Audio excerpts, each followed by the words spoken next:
Hey guys, Ron here. I know I've been away for a while and I'm back today, and yes, I've done this a vlog before a couple times. We're walking the dogs today too, on Marilyn Monroe and the home where she lived and died in 1962. But I kind of want to just question some of the things that, bring to light some of the theories that even I had talked about before, and see what you guys think. So this video is really going to be about talking about some of the theories, and then I'd like you guys hopefully to put into the comments what you think about some of the theories that we've discussed, we've read about over the years. Look, there's new signage here, and I'm going to show you right now. That's phone call coming through. Got to get rid of that. Now, all these signs were not here before. All these no trespassing signs.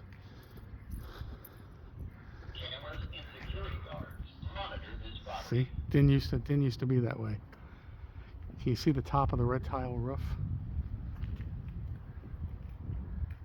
So it's not what it used to be. You used to be able to just walk right up. Okay, well, they can come out. If they come out, they come out. Whoops, let's see. What are we looking at here? Yeah, the red tile roof, the garage. That's all the Marilyn house. Now, this home here, across the street, is supposedly where some women were playing bridge or some kind of card game, and said that they saw Bobby Kennedy, Attorney General, come by Marilyn's house here. So this is as close as we can get. Maybe NASTEC security. Yes, maybe NASTEC security will come by. So let's talk about it for a few minutes, and I'm going to show you the neighborhood now.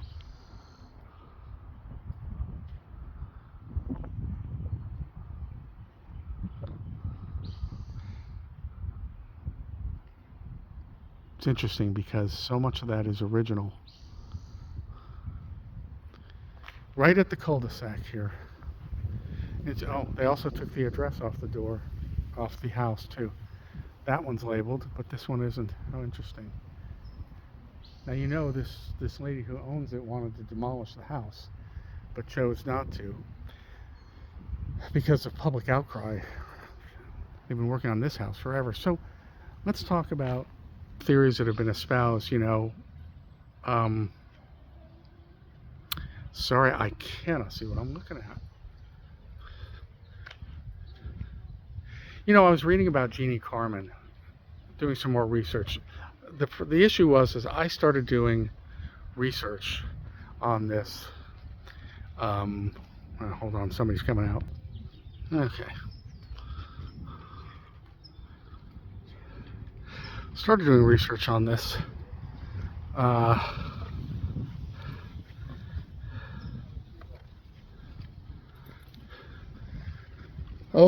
Before the internet. And that's the issue, that's the problem. Is that before, all we had was books and some documentaries. I am so sorry, guys. I don't know, I may edit that out or not. I didn't know I was looking at I can't see, it's so bright in Los Angeles. Can't see what you're looking at. So let's go and look at the neighborhood here. I apologize. Should we go this way?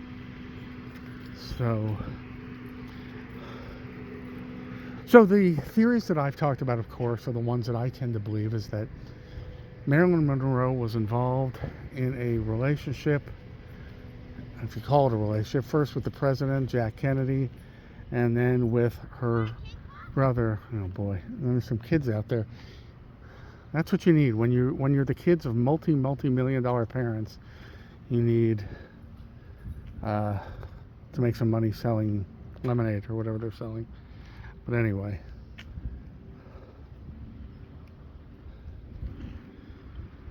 so that's the theory, is that she had it was substantiated by the fact that Marilyn was having a brief affair with President Jack Kennedy, and then it turned into President Kennedy sent his brother Bobby. Okay with both dogs? She sent her brother he sent his brother Bobby Kennedy to end that relationship, and then Bobby became involved. Now, there are several people who talk about this: Bob Slater, Jeannie Carman. Yet someone, like I said, when I started researching this, there was no internet. It was about a good 10 years before the internet, and the issue was that you couldn't really do any other research other than the documentaries and the books. And Jeannie Carmen was in all the documentaries, and she attested to be like Marilyn's best friend and knew all the secrets and that what Marilyn was doing and with whom. And unfortunately, the internet points out that that there was no photographic evidence of her and Jeannie Carmen even being friends together. So I'd like to ask you guys, if you have any know about Jeannie Carmen, who was sort of what's called a B-movie actress, if you know or seen any evidence of her and Marilyn being friends or being friendly, please let me know, because she was definitely on the, there's a documentary based on the book Goddess, which was a bestseller in the 80s, and a documentary done on that was by Anthony Summers, who wrote a number of biographies on high-profile people, and he interviewed Jeannie Carmen, Bob Slater, the people that were still alive at that time. Jeannie Carmen died in 07. Pat Nukem obviously refused to be interviewed. And hold on, I am back. So basically, security going through the neighborhood. Maybe they're looking for me, as lights were flashing. So basically, in that, that first documentary I saw done in the late 80s, based on the book Goddess by Anthony Summers, he also interviewed the psychiatric nurse that was working for, Marilyn had what she thought was a housekeeper, Eunice Murray. Turns out Eunice Murray had also been sort of a psychiatric nurse for Marilyn Monroe's psychiatrist, Ralph Greenson, that she was seeing. There's all a web. There's a web of people around Marilyn that were not doing her any service. There was probably the Kennedys, the Kennedy men, the Pat Nukem, her publicist, who was there the night before. Pat Nukem, let's talk about this theory too. Pat Nukem was Marilyn's publicist, and then went on several extended trips to Europe afterwards, and also ended up basically having a lot of dealings with the Kennedy themselves. And for the rest of her life, if you look up Pat Nukem, you're going to see a lot of listings on Pat Nukem Kennedys. She claimed the rest of her life she was not paid off by the Kennedys. She did know them, she did work with them, but she was not paid off. But it sure seems like she was paid off, rewarded by keeping her mouth shut. Jeannie Carmen, who, like I said earlier, claimed to be Marilyn's best friend, supposedly went into kind of seclusion for about 10 years after Marilyn's death, or maybe even 20 years after Marilyn's death, but then came out and started doing the documentaries and was interviewed by books, so on and so forth. So it's hard to say. It's really hard to say, and I want to know what you guys think of these people. Now, Eunice Murray always claimed there was nothing shady, but 20 years, in fact exactly 21 or so years after Marilyn's death, Eunice Murray came out and said that Bobby Kennedy himself, Attorney General, was there the day Marilyn died, and that was trying desperately to not only break off the affair, because Marilyn had insisted he do it in public, but to find her red notebook, which was never found. Supposedly, and trying to keep up with conversation for dinner conversation and things, Marilyn would write things in her notebook. Bobby told me that the administration is going after Castro in Cuba. I mean, these are national security secrets that she was writing down that supposedly the Kennedys had to get. Now, Fred Otash, famous private detective at the time, claims that Peter Lford came to him the night of Marilyn's death and said, Marilyn is dead, Bobby was there that day. I tried to clean up the scene because that's what the Kennedys told me to do, but I don't trust the job I did. He was half crocked out of it, drunk. And then Otash says he himself had to was supposed to go over there and send his guy John Spindell, or John, I'm sorry, I forget the name, but his subordinate over there, and to do more cleaning. They claimed they had tapes of Marilyn Monroe, that the house was bugged, and there were tapes of Marilyn Monroe and Bobby Kennedy having sex. Just a crazy tangled weave. All these people interviewed in the 80s. And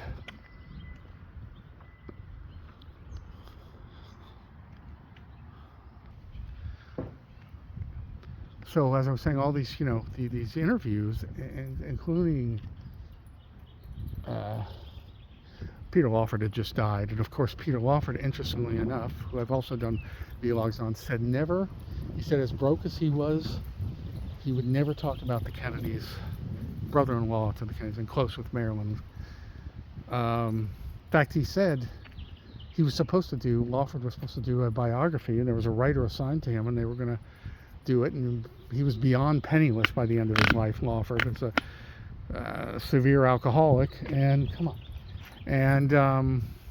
he refused, said he'd never talk about that night, never talk about the Kennedys, other than saying he went with the party line answer that he was the last person that Marilyn spoke to, which I don't believe either. Actually committed suicide.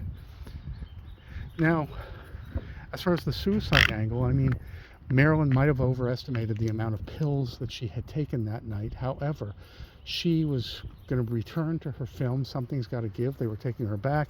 She had another film deal. In fact, she was going to do a film called What a Way to Go with Frank Sinatra. So her romantic life was in shambles, but not her professional life. Come on. And she still, there's all kinds of theories out there that her psychiatrist, Ralph Greemson, had slept with her after she pressured him to, and that he now, of course, was in fear of losing his license, his marriage, his reputation, and that he would kind of turn a blind eye if Marilyn was just out of the way. And this is the prevailing theory, that Marilyn was becoming a nuisance. She had a lot on these guys she had slept with, very famous guys. And even the most famous biographer, even the most famous Hollywood tabloid, like Hedda Hopper and Luella Parsons, I don't remember which one of them it was exactly, and then the one who mysteriously died after that, were saying that Marilyn has been rumored to having relationships with the highest men in government.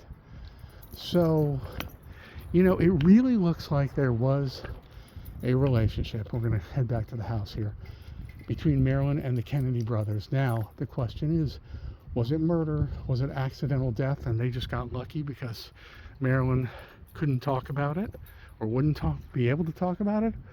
Or was it suicide? Now, Marilyn was telling friends, and multiple people have reported this, that she was going to hold a press conference on Monday. Friday, she was saying she's going to hold a press conference, she's going to expose everything, and miraculously, by the end of the weekend, she's dead. So you have to draw your own conclusions. I'm very intrigued by all these no trespassing and security signs now. But this is the gate. Now, Walt Schaefer, who owned Schaefer Ambulance, said that he was called out here that night, in the middle of the night, and that Marilyn was alive and died,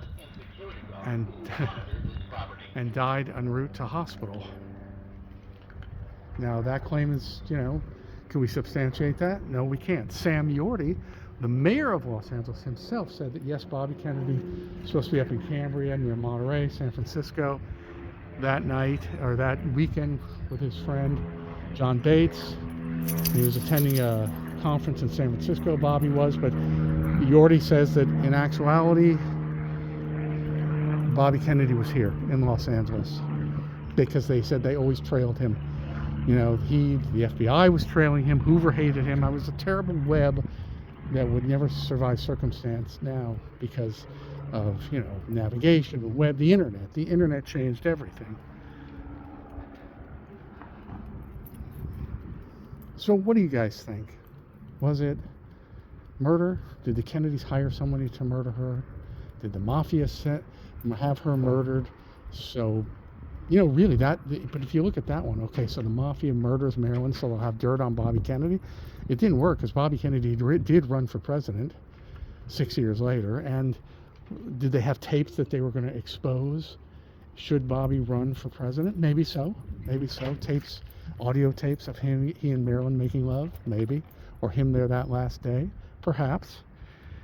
And did they kill her too so she couldn't, you know, I don't know, really. It probably would have profited them more if she was alive. Did she accidentally overdose? Did she purposely overdose? It's just a really strange situation. And I guess we'll just never get to the bottom of it. And it's too bad. It really is too bad. So, you guys, if you do some research that I just started doing, do we know about Jeannie Carman? Was she really friends with Marilyn?